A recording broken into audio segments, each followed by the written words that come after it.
G'day, how are you? It's been a few weeks since I bought the DJI MINI SE drone, and I bought the cheapest drone they offer for a reason.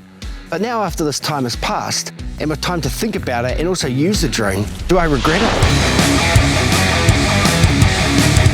Okay, well the reason I pose this question is because I did buy the DJI MINI SE for a reason, and that reason was it was cheap. It was affordable to me. It allowed me to justify that money to spend on a drone.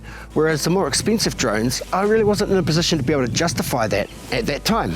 So from that perspective, it was an absolute winner. Definitely worth buying. But of course, you know when you're buying something that's the entry level, or not necessarily as good as other offerings on the market, that you are making some compromises.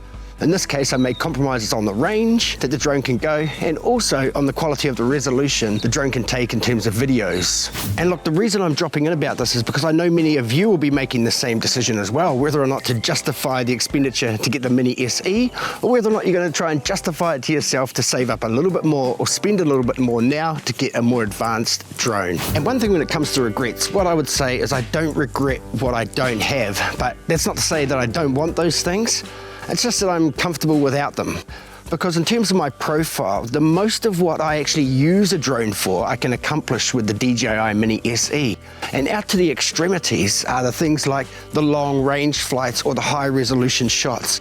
I mean, for the long range flights, I don't really do that anyway because I just get this sort of anxious rush that I've got no idea what's happening around the drone. Even though I can see on the screen a certain perspective, I just expect there's going to be something around the other areas that I can't see that's going to cause a problem. So I always like to be a little bit closer where I can see the drone, or at least get it back very quickly. But that's not to say I don't still want that 10K range, the OcuSync 2 connection, just to give more reliability and security to the connection between the controller and the drone itself. That too is an advantage I'm giving up having bought the cheaper drone. The other thing with the resolution is, yeah, I would like the 4K resolution because to me that gives us the ability to punch in on the shot and actually put that into a 1080 or a 2.7K timeline. And not only that, of course, the resolution and the clarity and everything that comes along with having more information is better in terms of that video image. But for me, being restricted to the 2.7K in the DJI MINI SE, it's not such a big deal anyway because my computer really struggles to process that footage, and I can only imagine,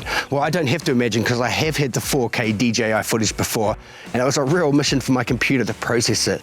Now that is not a reason for you not to buy the drone, it's just more of a reason for me to upgrade my graphics card. Look, I guess the main point is what I've already said already, and that is that the DJI MINI SE can fulfill much of what I want to accomplish using a drone, or the reason why I have a drone.